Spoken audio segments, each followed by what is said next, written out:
If you're dealing with a teenager that grew up in the church that perceives themselves to have it all together, they wouldn't be sitting in front of you if everything was all right. They just wouldn't. And whether it's in the office or it's out of the office, they would not be sitting with you if everything was fine. Here's the problem, and I tell you what, I've really gotten taken back. Some of the kids with the students with the worst problems are the ones that grew up in church, and they are so good at masking and so good at playing the Christian game. And maybe you were one of those somewhere along the way. That you've got to break that, because if they don't get pretty quickly that there is something they're actually coming there for, and they think they've got you snookered, you can go through every one of these diagrams, and all they'll do is learn them, tick them off like something else that they learned, like another Bible class. They want to apply one single thing of it. So you may have to get a little brutal with them if they're pretty, and I'm speaking as one who was one, so everybody understand what I'm talking about with that?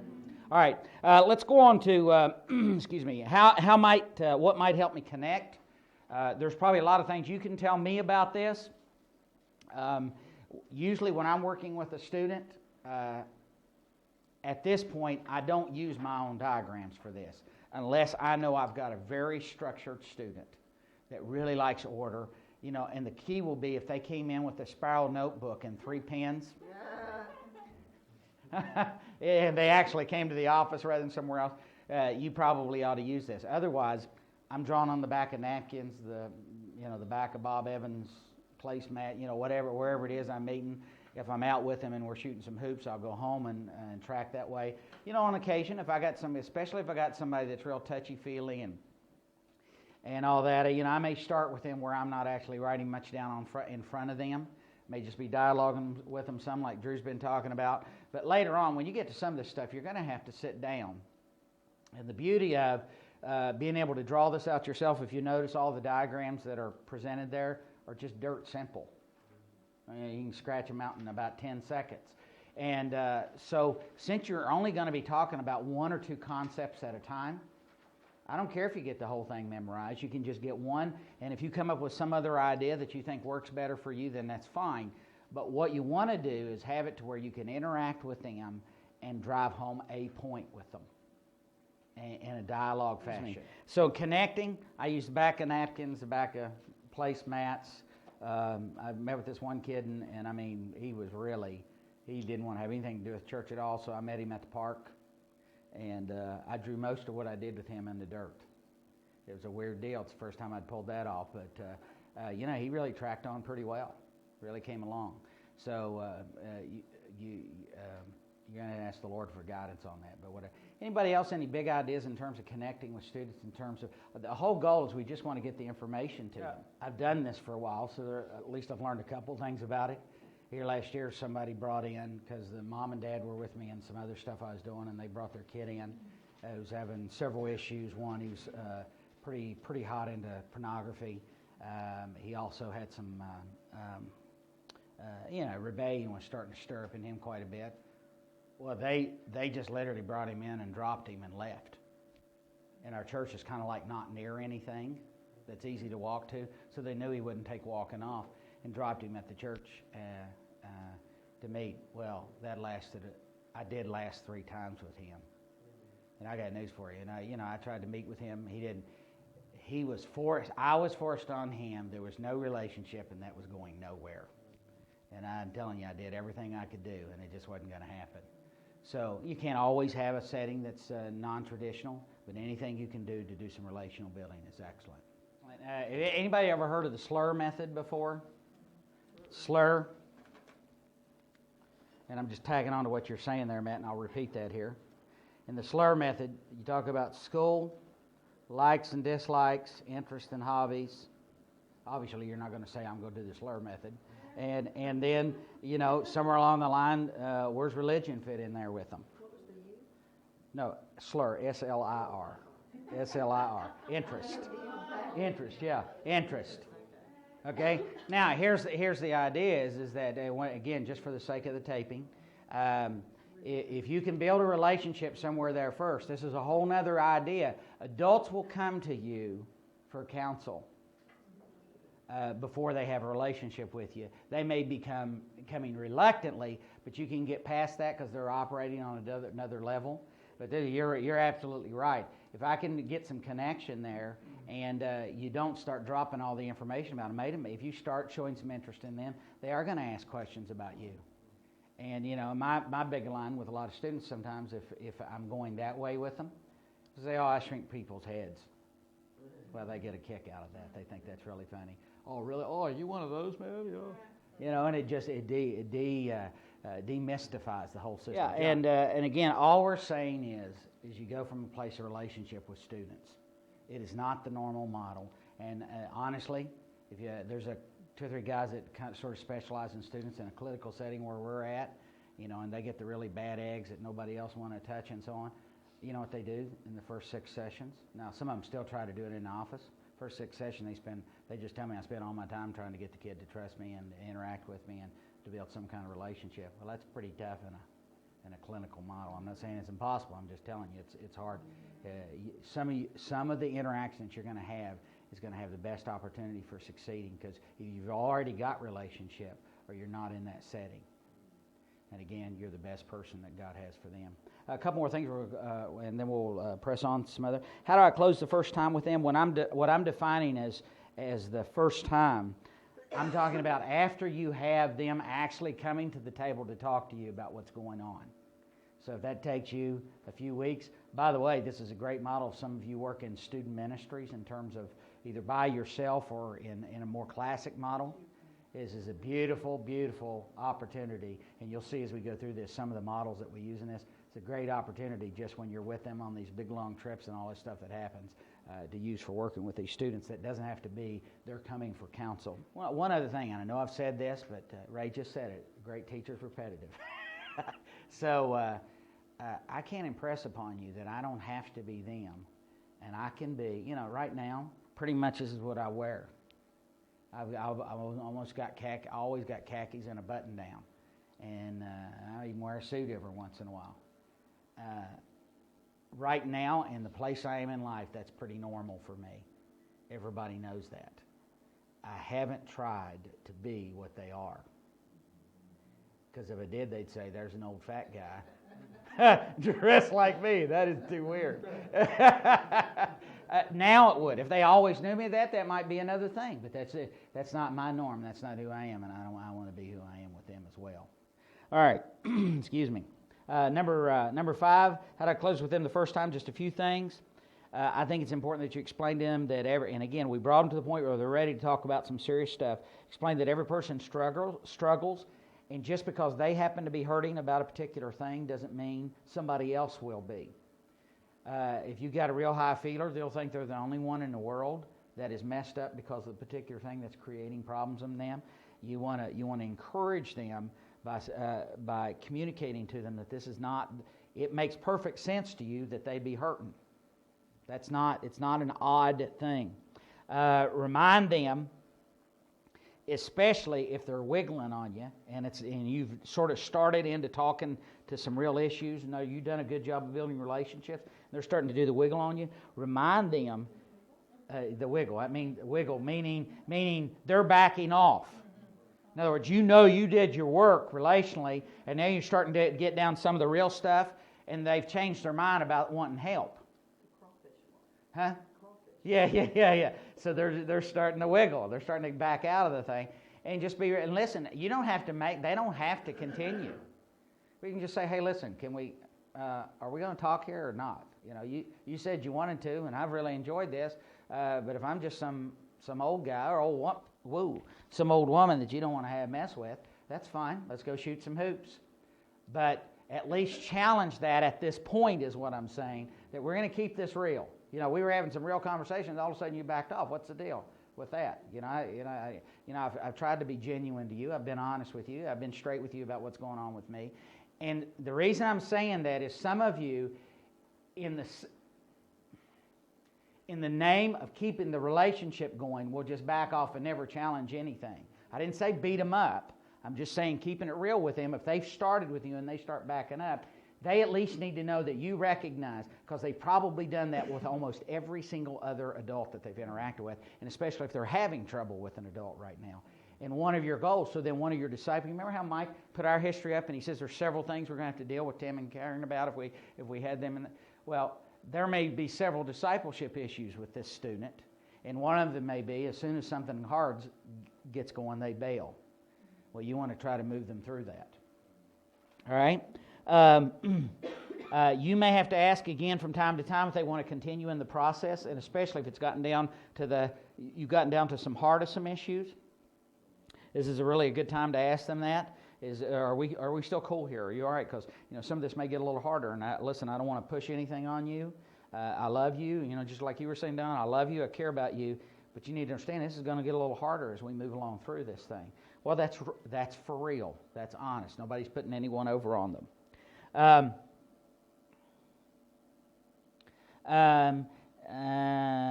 Of course, you need to decide when you're going to get together the next time.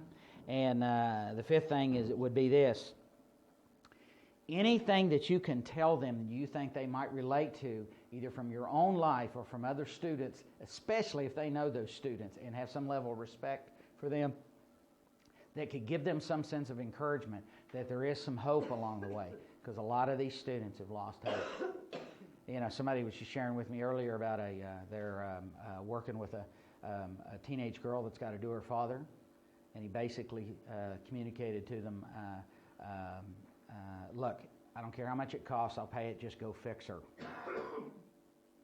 And when talked to about some of the needs she might have, what did the doer father say? I don't believe in that crap. Excuse me. If a kid's in a situation like that and nobody at home's going to literally cooperate, anything you can do in terms of sharing a story, either from your own life or other people's lives, that there really is hope, that they can get on themselves, whether or not anybody else gets it together, is imperative. It's really imperative. You're there to be, because there's not a whole lot of people giving hope. If it's their buds, what they're doing is agreeing. All they do is spend a lot of time agreeing how bad their mom, their dad, the system, whatever it is, and you want to give them some sense of hope. Not some fairy tale, but some sense of hope that they can move on with that.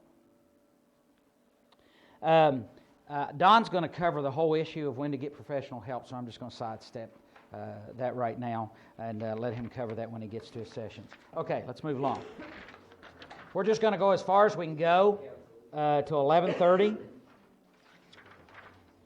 All right, now if you want to keep referring back so it'll keep you on track, the 13 chapter summary that I gave you that's in really small type, we're just going to follow right straight down through that for you folks that like order and structure.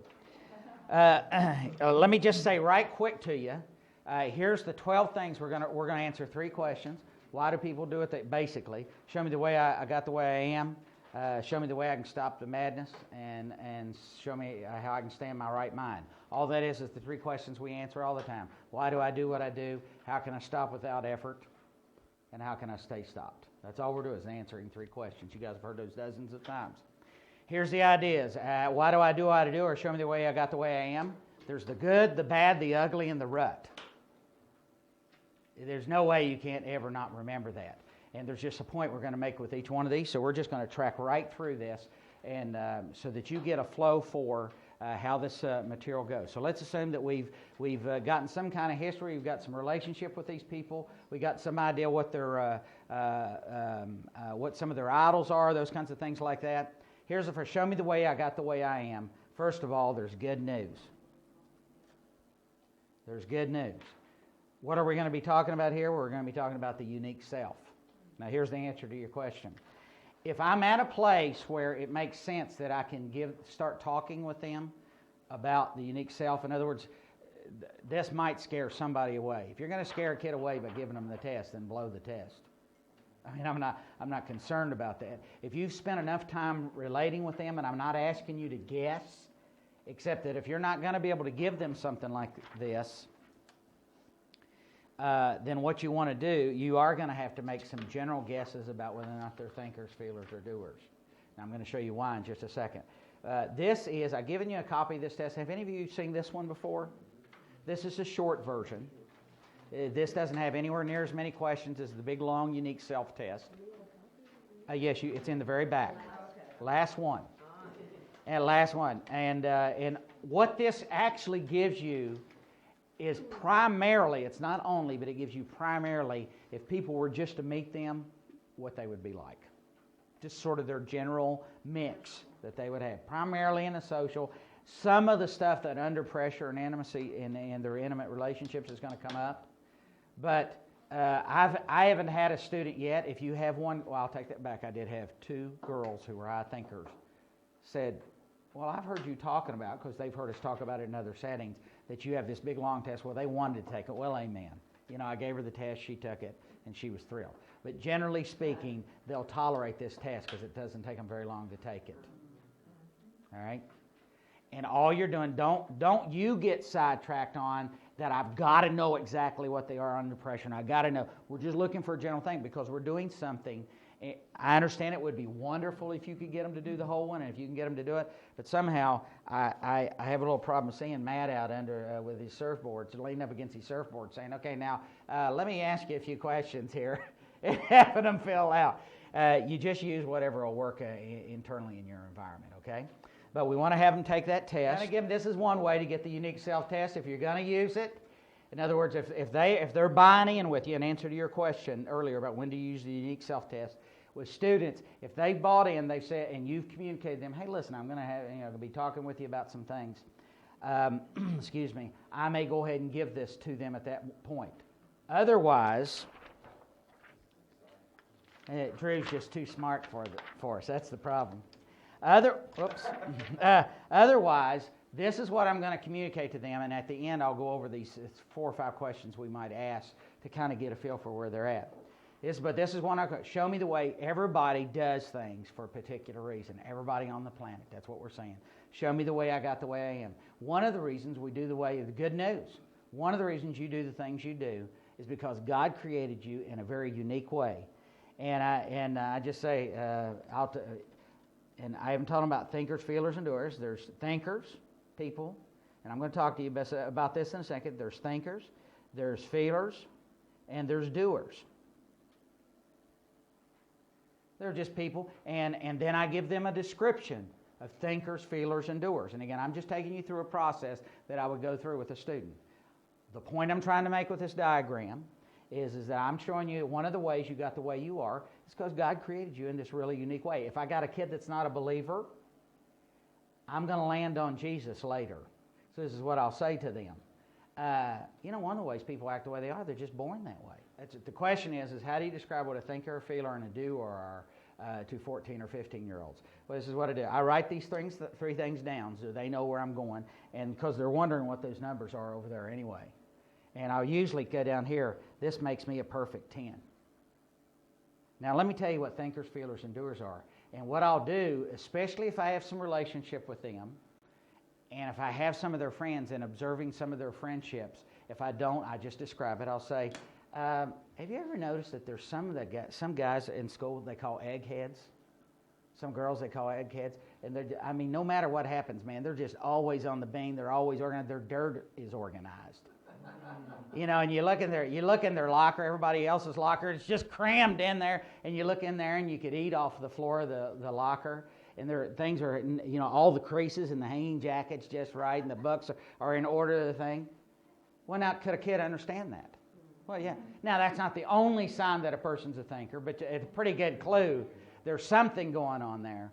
And have you ever noticed, you hate the people that always ruin the curve at school? They always do the bonus before the teacher says you can do the bonus. And these are the kinds of things what else would you say to describe a thinker for a student? Those are 2 things. And when I say those kinds of, have you ever noticed somebody that they always want to know what's going to happen next? So those are 3 examples that I usually use to describe a thinker to the student. And what I'll usually say to a student is, a person like that drives me nuts.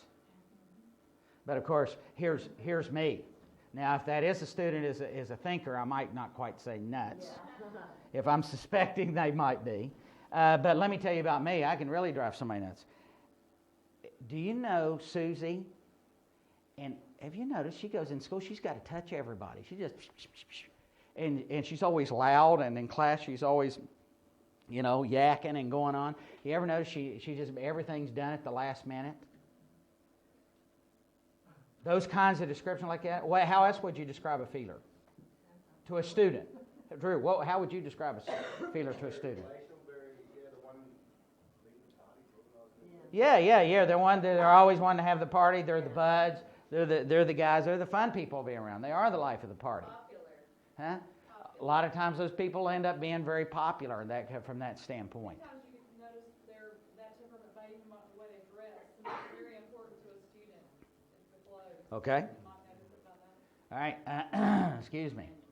If I were talking to Karen when she was a student, what I would have, you heard her in her history say, and of course if you've already taken this kid's history, you might have picked up on this as they were giving it. What did she do? What did you hear that she did in relationship to clothes when she was went to high school? Did you remember? Yeah, she secretly snuck them out of the house, changed at school. So she would look cool, so she could be popular, so on and so on. So some of those descriptions. Now the doer, this is what I tell them. Buck that's on the debating team. You know how he's always just bulldozing through everything.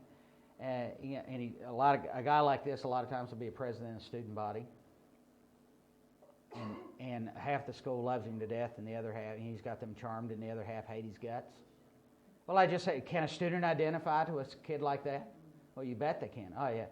And they're kind of pushy. Have you ever noticed that a lot of people that are these doers, so to speak, they just kind of charge through everything. They hurt people's feelings sometimes or whatever. Now, I'm not trying to beat up you doers, but all I'm doing is coming up with 2 or 3 ideas of generally what that looks like. Huh? Yeah, they have the biggest truck. They're loud and in charge is what I usually tell them. Now, here's the thing I want you to understand. I'm talking to the student now.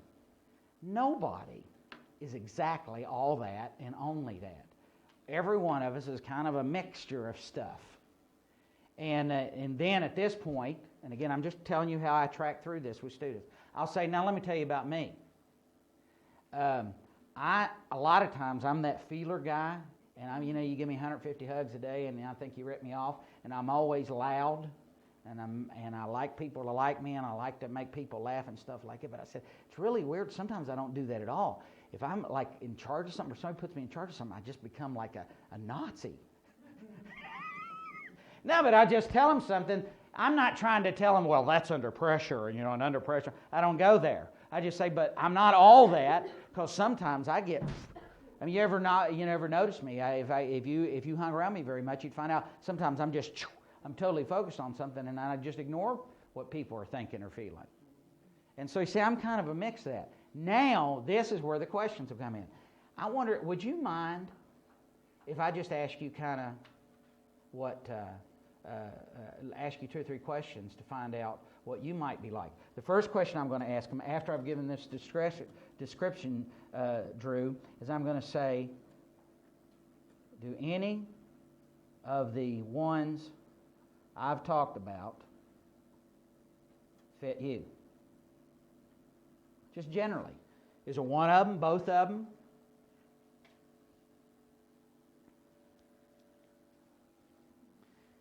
Now, sometimes I talk so fast and go through this so fast, and if they've never heard this before, guess what they're liable to do?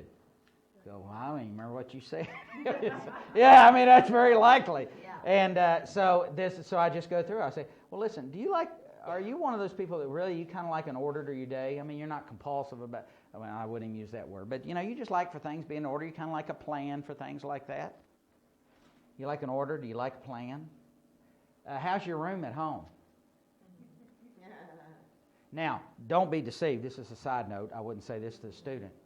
If you've got a high thinker that's life is out of control, they'll be like my son, Joshua, who's an off-the-scale thinker. If you go in his room, even to this day, there's one small place. It's either in a drawer or on a table or something, and it's perfectly in order. And I used to go in and sneak at night, and I'd change he had baseball cards, and I'd move them like an inch over and turn them upside down. His room, you had to wade through to get to the drawer. But he would go in, and he'd know that you moved something in that drawer.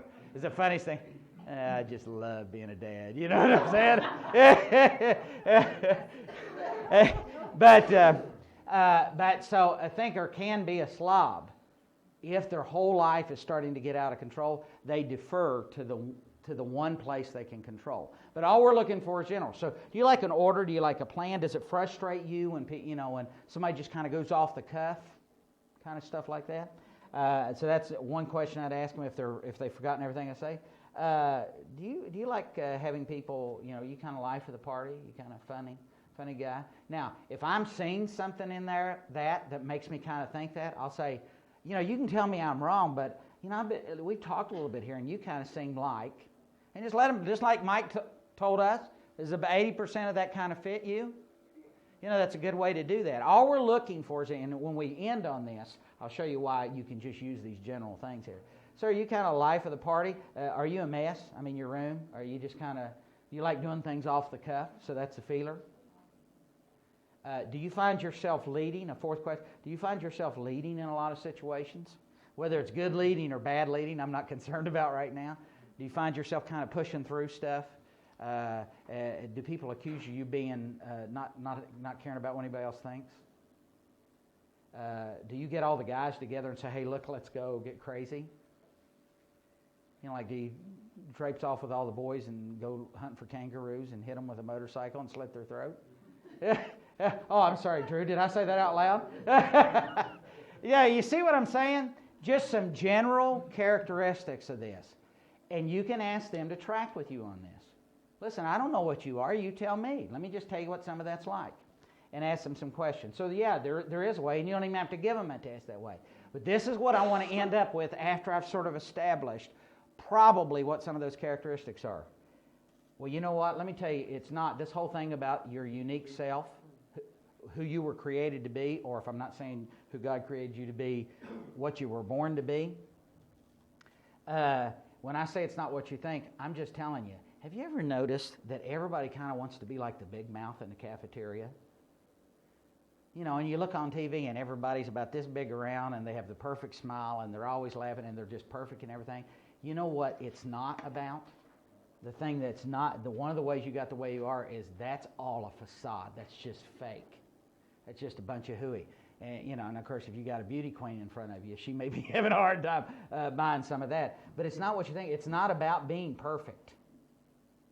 It's whatever combination that you were created with really does make you nobody else like you. And I know there's the old adage, God don't make no junk, and I don't want you to go there. But I'm just saying, it's not what you think. It's not about we're trying to figure out how to make you perfect, or that because you're not a particular thing, you're not perfect. I don't buy that. Now, can a student understand that people have expectations that they're supposed to be a certain way? What it takes to get accepted in a group. So I'll just say, listen, I don't really care what, and maybe you do care about some of this, and we can talk about that. I'm not talking about what a particular group says you're supposed to look like. One of the reasons you act the way you do, and this is a really, really good thing, is that you don't have to be perfect, but you will naturally express what God created you to be. Now, it's way better than you think, and this is what I want to point out to them is this. And this whole, it's way better than you think. It is really good to be you. Now, if you don't want to say it, that's fine. I'm just talking about the point of it. So let's say that Matt just happens to have connected up with some guy in what he's doing on the beach. And he's built some time, he's taken some relationship, and it's come up that you've asked him, hey, listen, is it okay if we talk about a few things here? I want to tell you some things I really like about you. And let's say if he's a thinker, and again, I'm just trying to give you an example.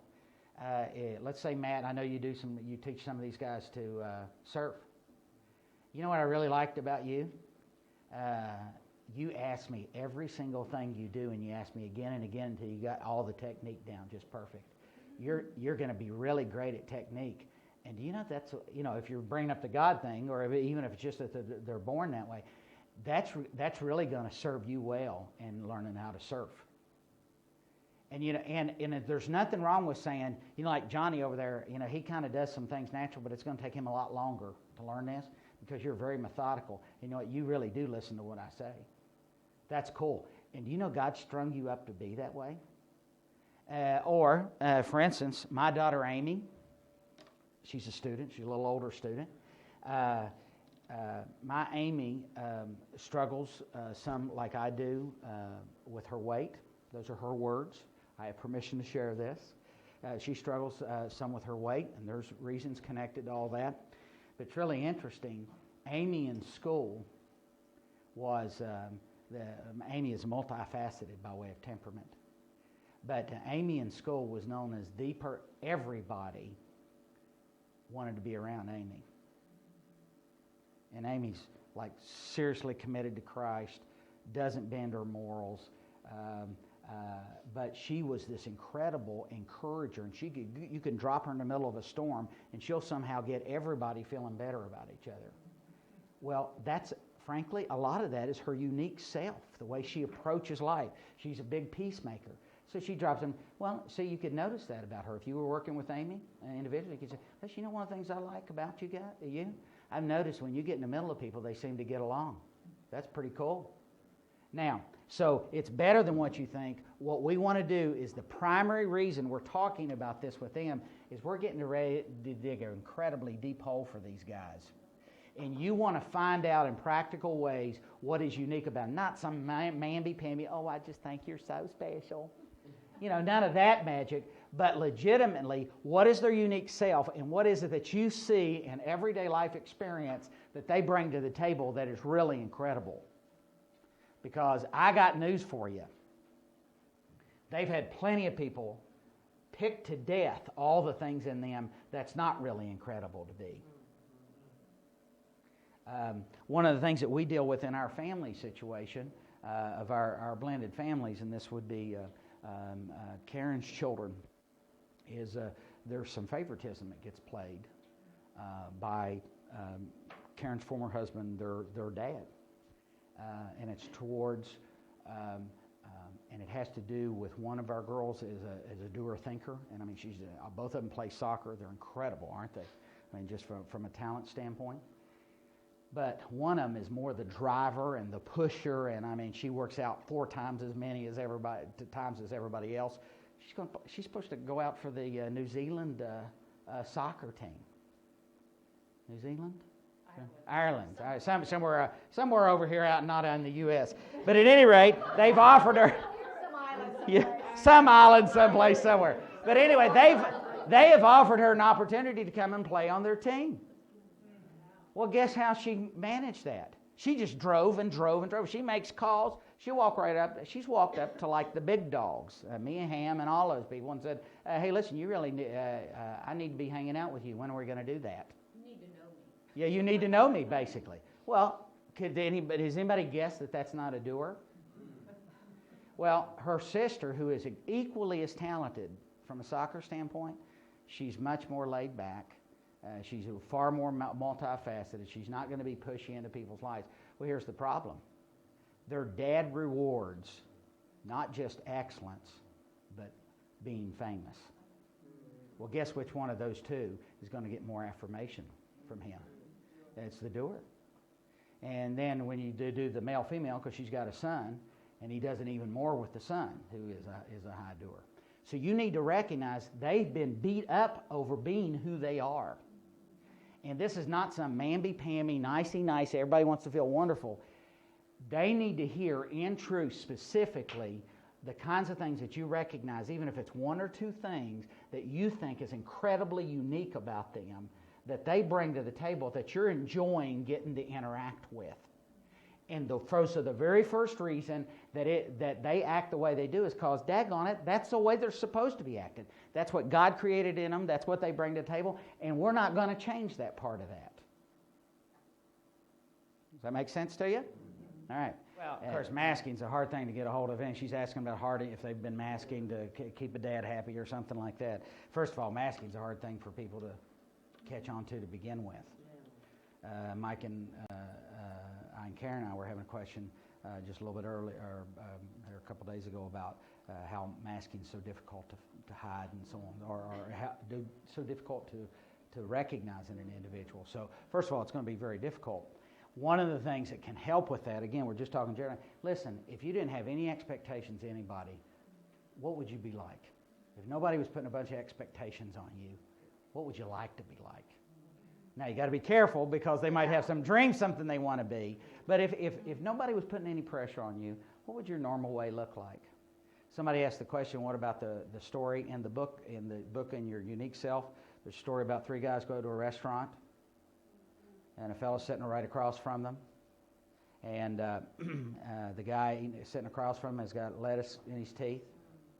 The feeler is crying, and oh, I felt so embarrassed for him. He's just feeling his pain. The thinker is saying, I wonder how I could get that lettuce out. Oh, but if I do that, he might think that I think he's very unacceptable, and they're just analyzing things down. The doer reaches in his pocket, pulls out the buck knife, pulls it out, and on the way cuts his lip. The guy starts complaining. He says, "What are you whinging for? I got the lettuce out of your teeth." Well, it's the 3 tempers. So any kind of stories like that that's funny is very beneficial. Affirm what that means for them in terms of good things. The only other thing that I want to tell you about this is you might have to ask some questions, especially if you don't have the more clinical, I don't really mean that, but the more formalized the counseling might be, the more you may have to ask them some questions about, once they tell you what's normal for them, what it looks like for them, what their unique self is, you may have to do some questioning of them about the ways that they interact with life that are very positive. And all I mean by that is for instance, if they say, hey, look, I'm a thinker, you already know what some of the characteristics are of that. You kind of got that in your mind. So you can pick some things like, what's your room like? How do you approach your homework? When you guys have got a project due at school, what's that look like? Anything that would be in the life of a student would be good questions asked, just to find some way to affirm them